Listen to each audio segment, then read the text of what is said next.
حضرت آج کا سوال آیا ہے مفتی طارق مسعود صاحب کے بارے میں، جو کہ کراچی پاکستان سے ان کا تعلق ہے۔ انہوں نے حالیہ کینیڈا کے دورے میں ایک بیان میں نعوذ باللہ نبی کریم صلی اللہ علیہ وسلم کی توہین کی، قرآن میں غلطیوں کا انکشاف کیا اور کاتب وحی پر تہمت لگائی نعوذ باللہ، جس کی وجہ سے مسلمانوں میں شدید غم و غصہ ہے، اور وہ کہتے ہیں کہ انہوں نے توہین مذہب کی ہے، اس لیے ان کو قتل کیا جائے یا پولیس کے حوالے کیا جائے، اور ان پر ایف آئی آر بھی کاٹ دی ہے، حالانکہ وہ توبہ طائب ہو چکے ہیں اور انہوں نے معافی بھی مانگ لی ہے۔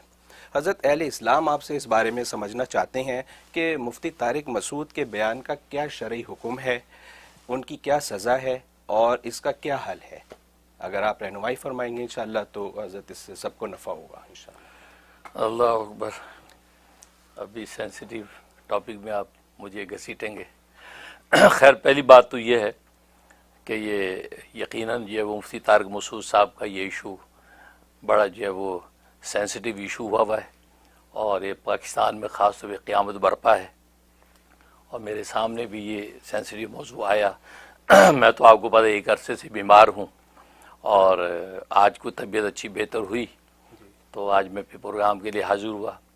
لیکن میں نے جو اپنے ٹویٹ کے ذریعے سے پھر بھی پیغام ڈال دیا اہل اسلام کے لیے گزشتہ 2 ہفتے پہلے، کہ اس لیے کہ وہ سنڈے کے پروگرام بھی نہیں ہو رہے تھے، تو اس ٹاپک کے اوپر جو ہے جب یہ چیزیں سامنے آئیں تو میں نے اپنا ٹویٹ یہ چھوڑ دیا تھا تاکہ لوگوں کو ایک حد تک جو میری طرف سے اوپینین مل جائے۔ لیکن آج پروگرام میں آپ نے یہ سوال کر لیا ہے تو اس پر ذرا تھوڑی سی تفصیلی گفتگو کروں گا۔ ظاہر ہے کہ میں بھی دیکھ رہا ہوں کہ سوشل میڈیا پر جو ہے وہ ایک جو ہے وہ طوفان برپا ہے، پورے اہل اسلام بے چین ہیں، اور خاص طور پہ ملحدین ان کو موقع مل گیا اور وہ بڑھ چڑھ کے جو باتیں بنا رہے ہیں کہ یہ دیکھو جی ہم تو پہلے ہی کہتے ہیں قرآن میں غلطیاں ہیں، اور دیکھو آپ کی مفتی معروف مفتی نے یہ بات مان لی ہے۔ اور پاکستان کے جو حالات آپ بتا رہے ہیں کہ ایف آئی آر کٹ گئی اور لوگوں نے وہاں جب وہ مطالبہ کیا کہ واجب القتل ہیں اور توبہ قبول نہیں ہے وغیرہ وغیرہ، تو ظاہر ہے انشاءاللہ میں اس حوالے سے 2 حل آپ کو پیش کروں گا۔ تو پہلے تو اس کا شرعی حکم بتاؤں گا کہ یہ کیا صورتحال ہے، اس کا شرعی حکم کیا ہے، تفصیلات کیا ہے، یہ غلطی ہے یا گستاخی ہے، کیونکہ یہ بھی ایک سوال اٹھ رہا ہے کہ یہ غلطی ہے یا گستاخی ہے، تو اس پر بات کروں گا انشاءاللہ۔ اور دوسرا جو ہے وہ اس کا حل بتاؤں گا، ایک شرعی حل بتاؤں گا اور دوسرا انتظامی حل بتاؤں گا۔ تو مجھے امید ہے کہ اگر یہ اس کو جو ہے ٹھنڈے دل سے اس تفصیل کو سن اور سمجھ لیا گیا تو مجھے امید ہے کہ جو قیامت برپا ہے وہ تھم جائے گی۔ جہاں تک سب سے پہلے تو میں یہ بات کلیئر کرنا چاہوں گا کہ مفتی طارق مسعود صاحب کی شخصیت کے حوالے سے میں ضرور بتاؤں گا، ان کے حوالے سے یہ کلیئر کروں گا کہ وہ ایک دیوبندی عالم کہلاتے ہیں، وہ ایک دیوبندی عالم کہلاتے ہیں، لیکن علماء دیوبند کے ترجمان نہیں ہیں اور نہ علماء دیوبند کے نمائندہ ہیں، کہ ان کی کوئی بھی بات کو آپ علماء دیوبند کی بات سمجھیں یا جمہور علماء دیوبند کی طرف سے سمجھیں، یہ ایسی کوئی بات نہیں۔ وہ ایک دیوبندی عالم ہیں اور وہ اپنے طریقے پر جو بات ہوتی ہے اس کو پیش کرتے ہیں، جو علماء دیوبند کے وہ ترجمان یا نمائندہ نہیں ہیں۔ یہ بات میں اس لیے کلیئر کر رہا ہوں کہ میں یہ دیکھ رہا ہوں کہ پاکستان میں خاص طور پہ بہت سی طبقات، جماعات اور افراد یہ ایک واویلا پھیلا رہے ہیں کہ دیکھو علماء دیوبند ایسے گستاخ ہوتے ہیں، تو ہم تو پہلے کہتے ہیں یہ اکابر علماء دیوبند یہ دیکھو بے ادبیاں گستاخیاں کرتے ہیں، پھر ہمارے بڑوں کے تذکرے کر کے وہ اس گستاخیوں بے ادبیوں کو پھیلا رہے ہیں۔ اس لیے ان حضرات کی کلیریفیکیشن کے لیے میں کہتا ہوں کہ یہ ایک دیوبندی عالمی ضرور کہلاتے ہیں، لیکن علماء دیوبند کے ترجمان نہیں ہیں کہ آپ ان کی بات کو علماء دیوبند کے کھاتے میں ڈالیں، یا اکابر علماء دیوبند پہ بھی آپ تہمتیں اور پھبتیاں اڑائیں کہ جن کے اوپر جو اپنے وقت پہ جو بات ہوئی اس کے جوابات جو ہے اس کے کتابوں کے اندر چھپ چکے ہیں اور سب چیزیں ختم ہو چکی ہیں۔ اب اس کو آپ یہ کہیں کہ یار یہ دیکھو علماء دیوبند دیکھو ایسے ہوتے ہیں، یہ رویہ درست نہیں ہے۔ لہٰذا وہ لوگ اپنی اس رویے کی اصلاح کر لیں کہ مفتی طارق مسعود صاحب کے تو بہت سی نظریات اور ان کے بہت سی اقوال تو جمہور علماء دیوبند کے ویسے خلاف ہیں، جمہور علماء دیوبند کے جو ہے وہ ان کے جو ہے اقوال سے ہٹے ہوئے ہیں، ان کی اپنی ذاتی و انفرادی جو وہ ایک آرا اور گفتگو تو ہو سکتی ہے، علماء دیوبند کا اس سے کوئی تعلق نہیں ہے۔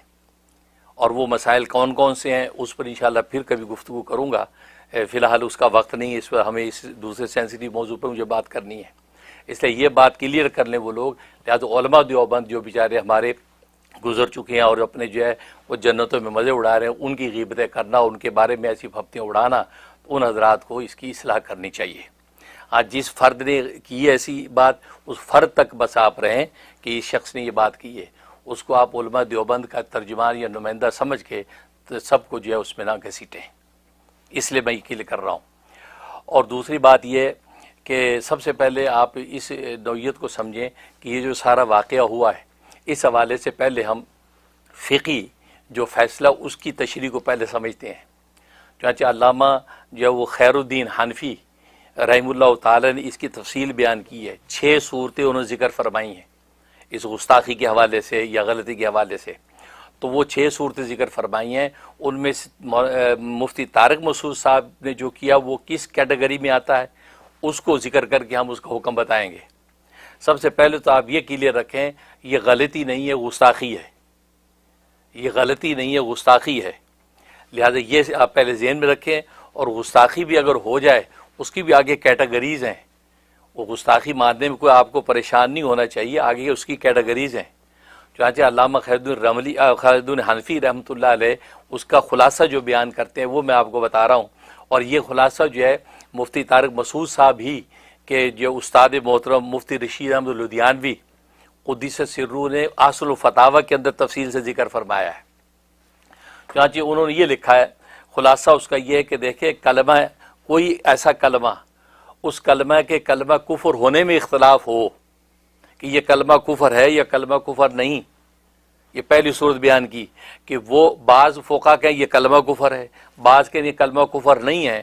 تو انہوں نے یہ فیصلہ کیا ہے ایسی صورت میں عدم تکفیر کا فیصلہ کیا جائے گا۔ احتیاط کا تقاضا یہ ہے کہ اس کو عدم کفر میں ڈالا جائے گا، کہ یہ کہا جائے کہ اس کے کہنے سے بندہ کافر نہیں ہوا، ٹھیک، کیونکہ اختلاف پیدا ہو گیا۔ دوسری صورت انہوں نے یہ بیان فرمائی کہ لیکن اگر ایسے کلمات ہیں جو ڈیفینیٹلی کلمہ کفر ہی ہیں، اس میں توہین و تنقیص ثابت ہو رہی ہے، ٹھیک، تو یقینی اور حتمی طور پہ وہ کلمہ کفر ہیں، ٹھیک ہے، اس کی آگے چند صورتیں بیان کرتے ہیں۔ پہلی صورت بیان کرتے ہیں، فرمایا کہ نسیانن او خطان، پہلی صورت یہ ہے کہ وہ کلمہ کفر جو ہے وہ نسیانن بھولے سے بول دیا، یا خطن یا غلطی سے بول دیا وہ کلمہ کفر، تو اس صورت میں کیا حکم ہے؟ اس صورت میں بھی عدم تکفیر کا حکم لگایا جائے گا، مطلب اس شخص کو کافر قرار نہیں دیا جائے گا، کیونکہ نسیانن اسے ایک بات کہہ دی یا غلطی سے کہہ دی۔ اور غلطی کا مطلب یہ ہوتا ہے جیسے ہاروت کہہ رہا ہوں، حابیل کی جگہ قابیل کا نام بول دیا، قابیل کی جگہ ہاروت اس کا جو ہے حابیل کا بول دیا، اور یہ کہہ دیا کہ حابیل نے قابیل کو قتل کیا، اور سارے گناہ جو ہے قیامت تک کے قتل کے حابیل کی گردن پہ ہوں گے، حالانکہ حابیل تو مقتول ہے، اس کو کہتے غلطی، یہ غلطی ہوگی، اس کا نام حضور چلا گیا۔ تو فرمایا کہ ایسی صورت میں فرمایا کہ وہ جب اس کو متنبع ہو گیا تو اس پر کفر کا فتویٰ نہیں لگایا جائے گا۔ دوسری صورت فرمایا کہ عامدن تکلم کیا، آمدن کا مطلب کہ جان بوجھ کے اس نے کلمہ کفر پر تکلم کیا، کلام کیا، اور اس کو پتہ بھی ہے یہ کلمہ کفر ہے، اور ارادہ بھی کفر کا اس نے کیا کہ نہیں بھی میں کفر کا ارادہ بھی کر رہا ہوں اور میں جان کے کہہ رہا ہوں، اس صورت میں فرمایا بالاتفاق وہ کافر ہوگا، اس کی تکفیر کی جائے گی، ٹھیک ہے۔ تو نسیان و خطن میں تکفیر نہیں کی جائے گی، ٹھیک ہے، اور یہاں پر آمدن کے اندر جو ہے وہ بالاتفاق تکفیر کی جائے گی کہ اس کو کافر قرار دیا جائے گا۔ اس کے بعد تیسری صورت یہ فرمایا کہ حاضلن تکلم کیا، حاضلن کا مطلب ہنسی مذاق میں کلمہ کفر کہہ دیا، اور اس کو پتہ ہی یہ کلمہ کفر ہے، لیکن وہ یہ سمجھتا ہے کہ اس سے کافر کا ہوگا، تو ہنسی مذاق میں اسے ایک ایسی بات کہہ دی، لیکن تھا کلمہ کفر، لیکن یہ سمجھ رہا ہے کہ مجھ پہ کفر نہیں، اس سے کفر نہیں آئے گا، یہ مذاق دی گل ہے۔ جیسے بہت سے لوگ بیوقوف کہہ دیتے ہیں اور یار جنت رب نے سانو ہی دینی ہو تو مزہ بننی ہے رب نے۔ اب یہ پنجابی کا جملہ ہنسی مذاق میں چلتا ہے، یار اللہ نے جنت سانو ہی دینی ہے، اوتے اللہ نے مزہ بننی ہے۔ اب یہ کلمہ کفر ہے، یہ توہین کی بات ہے۔ اب ہنسی مذاق میں ہم بولتے ہیں، لیکن یہ، اور وہ ان کو پتہ ہے کہ یہ کفر کی بات ہے، لیکن وہ سمجھتے اس سے کافر کفر نہیں ہوتا۔ اس طرح کی کتنی مذاق ہم کر جاتے ہیں۔ تو فرمایا ایسی صورت میں کیا حکم ہے؟ فرمایا کہ تکفیر کی جائے گی، اس کو کافر قرار دیا جائے گا حاضلن۔ اس کے بعد جو ہے چوتھی صورت یہ ہے، فرمایا کہ لائبن لائبن اس نے جو ہے کہا، لائبن کا استہزاءً، استہزاء اڑاتے ہوئے اس نے کلمہ کفر کہا، استہزاء اڑاتے ہوئے، تو اس میں چونکہ ایمان کو خفیف سمجھا، استخفاف ایمان کیا ہے، لہٰذا ایسی صورت میں بھی تکفیر کی جائے گی، اس کو کافر قرار دیا جائے گا. ٹھیک. اس کے بعد پانچویں صورت، یعنی سیکنڈ کیٹیگری کی پانچویں صورت اور ٹوٹل کی چھٹی صورت اور آخری صورت جو بیان کی ہے، یہ ترتیب میں نے بدلی اس لیے کہ مجھے آخری صورت پہ گفتگو کرنی ہے. تو آخری جو صورت بیان کی ہے وہ ہے جاہلن. جاہلن کا مطلب یہ ہے اس نے کلمہ کفر کہہ دیا کہ وہ کلمات جو کفریہ کلمات ہیں، لیکن یہ اپنے ذہن میں یہ سمجھا کہ یہ کلمہ کفر نہیں ہے،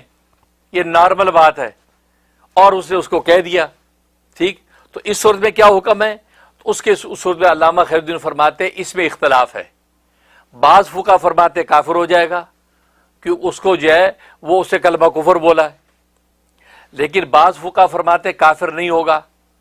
کیوں؟ کہ وہ اس نے جو ہے کلمہ کفر تو بولا، لیکن اس کو اس بات کا علم نہیں ہے کہ یہ کلمات کفر ہے، لہذا اسے بول دیا. تو اس صورت میں وہ فرمایا کافر نہیں ہوگا. اب علامہ خیر الدین رملی رحمۃ اللہ علیہ، حنفی رحمۃ اللہ علیہ یہ فیصلہ کرتے ہیں. وہ یہ کہتے ہیں کہ یہ جو آخری صورت کے اندر جو عدم تکفیر والی بات ہے نا کہ کافر نہیں ہوگا، فرمایا کہ یہ فیصلہ ہے میرا، یہ فتویٰ ہے میرا، میں فتویٰ اسی پہ دیتا ہوں. وہ کیونکہ اس کو ان کلمات کے کفر کا پتہ نہیں لگا کہ بھی یہ کفری کلمات میرے منہ سے نکل گئے ہیں، لہذا فرمایا کہ اس صورت میں اس کو کافر قرار نہیں دیا جائے گا. یہ انہوں نے فیصلہ کیا. اب میں یہ کہتا ہوں، میرا اینالائز یہ ہے، ہو سکتا ہے اور بعض مفتیان اور فقہا کو اختلاف بھی ہو، لیکن میرا اینالائز یہ کہ یہ جو پانچویں صورت ہے جو ٹوٹل کی آخری صورت ہے، مولانا طارق مسعود پر یہ لاگو ہوتی ہے کہ انہوں نے یہ جو بات کہی، یہ کلمات تو کفر کے کہے سارے. کیونکہ ظاہر ہے کہ ایک انہوں نے گستاخی یہ کی اللہ تبارک و تعالی کے قرآن کے اندر جو ہے انہوں نے غلطیوں کا اعتراف کیا، اور پھر یہ کہا غلطیاں ابھی تک باقی ہیں. ایک نہیں، بعض مقامات، اس کا اور مقامات بھی ان کی نظر میں ہیں کہ جہاں پر یہ غلطی ابھی تک باقی ہے اور اس کو درست نہیں کیا گیا. تو گویا کہ اللہ کے اوپر بھی یہ تہمت لگائی کہ اللہ نے ان غلطیوں کو درست نہیں کرایا اور غلطیوں کے اوپر ہی قرآن کو آج تک چلنے دیا. ٹھیک. اور دوسرا، سرکار دو عالم صلی اللہ علیہ وسلم کی شخصیت کو ایسے انداز اور ایسے لہجے اور تفصیل سے بیان کیا کہ آپ کی شخصیت کی توہین و تنقیص ہوئی. اس انداز سے نبی کی شخصیت کو پیش کیا کہ اس سے جو ہے ان کی تنقیص اور توہین کا پہلو نکلا. لہذا یہ ایک دوسری انہوں نے بری بات کی. اور تیسرا جو ہے کاتب وحی، جو اس وقت کے ایجوکیٹڈ پڑھے لکھے سمجھدار لوگ لائے جاتے تھے، ماہر، جو یہ کتاب کاتب وحی بنتے تھے، آپ نے ان کے اوپر تہمت لگا دی. انہوں نے غلط لکھ دیا، انہوں نے غلط لکھ دیا، اور پھر نبی کریم صلی اللہ علیہ وسلم پر پھر یہ تہمت لگا دی کہ نبی کریم صلی اللہ علیہ وسلم نے اپنے منصب نبوت کے اندر گویا کہ کمی کی کہ اس کی کریکشن نہیں کی، اور وداؤٹ کریکشن وہ آج تک چلی آ رہی ہے. تو نبی پاک کی نبوت کو جو منصب، اس کی حیثیت کیا رہی کہ آپ نے تو کتنے مقامات کے اوپر آپ نے اپنے منصب نبوت کے اندر کمی کر دی، پورا نہیں کیا آپ نے. تو یہ باتیں تو سارے کلمات کفریاں ہیں، یہ کلمات کفریاں ہیں. لیکن مفتی طارق مسعود صاحب نے جب ان کو پیش کیا، اپنے ذہن میں یہ سمجھ رہے ہیں کہ یہ تو صداقت قرآن اور نبی علیہ السلام کی حقانیت کی تائید میں پیش کر رہا ہوں. تو انہوں نے ان کو کلمات کفر ہونے کا ان کو علم نہیں تھا، یا اس کا استحضار ان کے ذہن میں نہیں تھا، اور وہ اس کو اس شد و مد سے پیش کر رہے تھے کہ دیکھو یہ غلطی جب اس کے اندر آج تک محفوظ ہے، اس میں کوئی رد و بدل نہیں کر سکا، تو صحیح آیات میں کون رد و بدل کر سکتا ہے؟ تو اپنے ذہن میں تو اس کو حقانیت و صداقت پہ ثابت کر رہے ہیں، لیکن ہے وہ کلمات کفر. لہذا اس صورت میں علامہ جو خیر الدین کا جو فتویٰ ہے کہ شخص کافر نہیں ہوگا، کافر نہیں ہوگا. لہذا ہم یہ کہیں کہ مفتی طارق مسعود اس سے کافر نہیں ہو گیا، کیونکہ وہ اپنے ذہن میں تو اس کو صداقت قرآن پر پیش کر رہا ہے، وہ تو نبی کی حقانیت پر پیش کر رہا ہے، اور اس کو عوام کی ذہنی سطح کے مطابق لانے کے لیے الفاظ کا رد و بدل کر کے پیش کر رہا ہے. اب وہ سچویشن ساری ایسی بن گئی کہ یار یہ اس بندے نے تو یہ تو توہین کی بات کر دی. اس لیے یہ آخری صورت یہ لاگو ہوتی ہے کہ اس سے وہ کافر نہیں ہوا. کافر نہیں ہوا، لہذا اس کے باوجود اس نے کیا کیا، رجوع کر لیا توبہ کی. اور توبہ کے حوالے سے علامہ شامی رحمۃ اللہ علیہ نے فتاوی شامیہ کے اندر لکھا ہے کہ حنفیہ کا اصل مذہب اور راج قول یہی ہے کہ شاتم رسول توہین و تنقیص کرنے والے کی توبہ کو قبول کیا جائے گا، لہذا ان کی توبہ قبول بھی کی جائے گی. اور انہوں نے توبہ اور معافی مانگ لی، حالانکہ اس پہلے رویے سے وہ کافر بھی نہیں ہوئے، لیکن اس کے باوجود انہوں نے توبہ کر لی ہے اور انہوں نے رجوع کر لیا کہ میرے سے غلطی ہو گئی ہے، لہٰذا باوجود اس کے کہ وہ کلمات کفر ادا ہوئے، لیکن اب توبہ ان کی جو ہے وہ حنفی فتوے کے مطابق، علامہ شامی کے فتوے کے مطابق قابل قبول ہے. اب اس کو ہمیں نہ قبول کرنے کا کوئی حق نہیں ہے.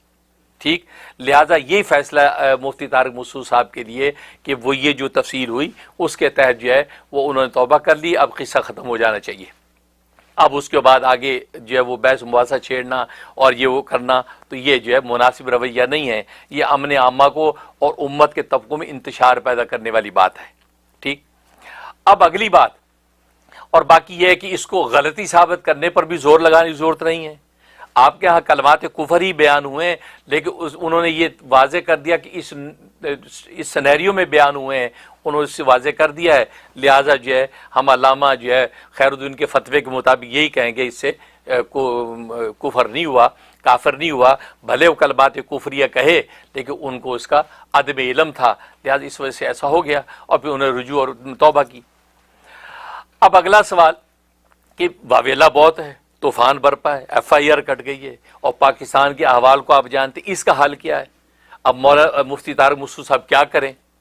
اس کے لیے میرے ذہن میں ایک انتظامی حل ہے. انتظامی حل یہ ہے کہ مفتی طارق مسعود صاحب اب یہ کریں کہ ان کا ایک نمائندہ وفد دارالعلوم کرنگی کراچی پاکستان میں شیخ الاسلام مولانا مفتی تقی عثمانی صاحب کے پاس جائے اور وہیں پر مکتبہ بریلوی مکتبہ فکر کے جو ہے وہ مفتی اعظم مفتی منیب الرحمان صاحب کو بھی وہاں بلا لیں. یہ دونوں شخصیتیں وہاں موجود ہوں، مفتی تقی عثمانی صاحب بھی اور مفتی منیب الرحمان صاحب بھی. اور مفتی طارق مسعود صاحب ابھی باہر ملک میں غالباً کینیڈا میں ہیں، تو وہ وہاں سے فیس ٹائم پر ان دونوں حضرات کے سامنے اعتراف جرم کرے کہ جی مجھ سے غلطی ہو گئی تھی، میں یہ سمجھا تھا کہ یہ گویا کہ تائید کے لیے پیش کر رہا ہوں، لیکن یہ ہو کیا گیا، وہ تکفیر کے لیے آ گئے الفاظ، تو میں اپنے ذات میں یہ غلطی کر بیٹھا، تو میں آپ حضرات کے سامنے اس سے رجوع کرتا ہوں اور توبہ کرتا ہوں. ان حضرات کے سامنے یہ کر کے ایمان مجمل آمنت باللہ کما ہوا باسماءہ و صفاتہ وقبلت جمیع احکامہ اس کی تلاوت کریں اور ایمان مفصل کی تلاوت کریں. یہ پورا کا پورا جو ایمان مجمل جو ہے اس کی تلاوت کریں. پھر اس کے بعد جو ہے شہادتین اشہد ان لا الہ الا اللہ و اشہد ان محمد عبدہ و رسولہ کا اظہار کریں، اپنے ایمان کی تجدید کر لیں ان کے سامنے. ٹھیک، اور باقی یہ کہ احتیاطاً تجدید نکاح بھی کر لیں، کیونکہ ویسے ہی تجدید نکاح ہمیں اور آپ سب کے لیے ہفتے 2 ہفتے کے اندر کرنا مستحب ہے. یہ علامہ شامی رحمۃ اللہ علیہ کا فتاوی شامی میں فتویٰ ہے کہ اس لیے کہ ہم صبح شام کتنے کلمہ کفر کہتے ہیں ہمیں پتہ ہی نہیں ہوتا. ہم نہیں کہتے بیوی کہہ دیتی ہے، ہم نہیں کہتے بیوی ایسے کلمہ کفر کہہ دیتی ہے تو نکاح پہ اثر پڑتا ہے. لہذا گھر کے ہی افراد کے سامنے جو ہے 2 گواہوں میں اظہار بھی ایجاب و قبول کرنا چاہیے. تو علامہ شامی فتاوی شامی میں لکھا ہے. تو عام لوگوں کے لیے ہے تو مفتی طارق مسعود صاحب بھی تجدید نکاح کر لیں. وہ الگ بات ہے، ان کو 4 جگہ کرنا پڑے گا، میرا خیال 4 بیوی ہیں تو 4 دفعہ کرنا پڑے گا. کوئی بات نہیں، 4 مہر دے دے، کیوں ایڈا بڑا کام موڑ لگیا بھائی، بچنا نہیں ہے، پاکستان نہیں جانا، تو لہذا کر لیں بھائی، کیا ہے تو وہ کر لیں. تو اس کے بعد کرنے کے بعد اب کیا ہوگا؟ اب ان حضرات سے درخواست کریں کہ حضرت آپ، میں نے توبہ کر لی، اب آپ اللہ سے دعا کر دیں اللہ میری توبہ کو قبول فرما لے. آپ دعا کریں. اب یہ دونوں بزرگ ہاتھ اٹھا کے اس کے لیے دعا کریں. یہ سارا طریقہ میں سورۃ مائدہ کی، سورۃ نساء کی آیت نمبر 64 کا بتا رہا ہوں. سورۃ نساء کی آیت نمبر 64 میں اللہ نے صحابہ کو بتایا کہ یہ آپ کے پاس آتے ہیں استغفار کروانے جائیں اور نبی صلی اللہ علیہ وسلم آپ ان کے لیے استغفار کریں ہم سے، تو ان سے ہم، اللہ بخشنے والا تواب رحیم ہے، اللہ ان کو بخش دے گا. تو یہ وہ تو طریقہ موجود ہے، یہ اس کا میں بتا رہا ہوں۔ تو یہ دونوں ہاتھ اٹھا کے یا اللہ یہ تیرے بندے نے توبہ کر لی ہے، سچے دل سے رجوع کر لیا ہے، غلطی سے الفاظ نکل گئے ہیں اور کلمہ کفر تھے، ان کا یہ زام نہیں تھا، وہ اپنے زام میں تائید سمجھ رہے تھے جبکہ وہ تکفیر بن گئی، یا اللہ اس کی توبہ قبول فرما، یا اللہ اس کو معاف فرما، آمین کر کے سلام پھیر دیں۔ تو معلوم یہ ہوا اب یہ کیا ہوگا، اب یہ سب جب ہو جائے گا تو پھر میں جو مکتبہ بریلوی کے اہل سنت والجماعت کے حضرات ہیں، یا جو تحریکات ہیں، تحریک لبیک کے حضرات ہیں یا سنی تحریک کے حضرات ہیں اور جتنی تحریکات ہیں، اور دیوبندی مکتبہ فکر میں بھی جو حضرات جو اس حوالے سے جو غصے میں ہے اور واقعی ہونا چاہیے، کیونکہ اس طرح تو یہ دین کھلواڑ بن جائے گا، ان حضرات سے پھر میری درخواست ہوگی اگر مفتی طارق موسوی صاحب یہ سارا پروسیس کر لیتے ہیں تو پھر ان کو بھی ایف آئی آر واپس لے لینی چاہیے، وہ بھی کھلے دل کے ساتھ ان کو معاف کر دیں اور یہ کسی قسم کی اب دسترازی نہ کریں۔ اگر خدا نہ خواستہ اب کوئی ان پہ ہاتھ ڈالے گا، ان کی ذات کو نقصان پہنچائے گا کسی قسم کا، وہ عند اللہ ماخوذ ہوگا، کیونکہ آپ کے بھی بڑے مفتی اعظم موجود ہیں، ہمارے بھی مفتی اعظم موجود ہیں، ان دونوں جو وراثت نبوت کے نتیجے میں انہوں نے صورت نساء کی آیت نمبر 64 کا گویا کہ وہ حق ادا کرتے ہوئے آپ کی توبہ کی دعا کر دی ہے، اب اللہ نے معاف کر دیا ہے، اب آپ اللہ کے سپرد کر دیں، اب یہ ملک کے اندر انتشار افتراق ختم کر دیں۔ یہ حل ہے اس کا انتظامی۔ اگر مفتی طارق موسوی صاحب کو نمائندہ وفد وہاں جا کے اس مسئلے کو حل کر دے اور یہ پوری ویڈیو کاروائی آئے، اور اگر ریٹن کے اندر لکھوا دی بیسٹ ہے، ایک کاغذ پہ پوری کاروائی منٹس لکھ کے ان دونوں بزرگوں کے دستخط بھی کروا لے، وہ بھی ایک آپ کے پاس سند توبہ ہوگی۔ اس کے بعد جو انشاءاللہ مجھے یقین ہے کہ میں نہیں سمجھتا کہ پاکستان کے اندر کوئی انتشار رہے گا، پھر مفتی صاحب کے لیے پاکستان میں جانے میں اور وہاں انشاءاللہ دین کی خدمت کرنے میں، اشاعت دین میں ان کی انشاءاللہ کوئی پرابلم پیش نہیں آئے گا۔ لیکن اگر یہ سارا پروسیس نہ کیا جائے تو پھر میرا احساس یہ ہے کہ پاکستان کے اندر اس وقت اس قدر آگ بھڑکی ہوئی ہے، مجھے نہیں لگتا کہ پھر اس کے اندر کوئی آسانی ہوگی، پھر ہر وقت خطرہ ہی خطرہ ہے۔ اور باقی یہ کہنا، بعض نالائق لوگ کہہ رہے کہ جی وہ تھے رہو یا کینیڈا کے، تو کینیڈا میں آپ یہ سیاسی پناہ لے لیں بھائی، وہیں مزے اڑائیں۔ بھائی دیکھو، ایسے موضوع کی جو اظہار کے بعد آپ دنیا کسی خطے پہ جائیں گے تو پھر آپ دنیا کی نظر میں پھر آپ وہ مقبول اور محبوب نہیں ہے، تو پھر شہر دا بچہ تو وہی ہے، سینہ سپر بن کے اتھے جانا ہے، کیونکہ یہ تو پھر تومتے آج جیسے ابھی سے لوگ پھیلانا شروع کر دیا، اور کینیڈا کا ویزا لینا تھا تبھی کینیڈا کے اندر ایسی بات کر دی تاکہ مجھے پاکستان میں ڈائریکٹ یہاں سیاسی پناہ میں مجھے مل جائے گا۔ بھئی ایک عالم دین کے بارے میں جو دین میں خدمت کر رہے ہیں اور بچپن سے اپنے دین کی اشاعت میں لگ گئے، آپ اس پہ یہ تہمت لگا رہے ہیں کہ ایک جو کینیڈین سٹیزن شپ کے لیے حرکت کی ہے،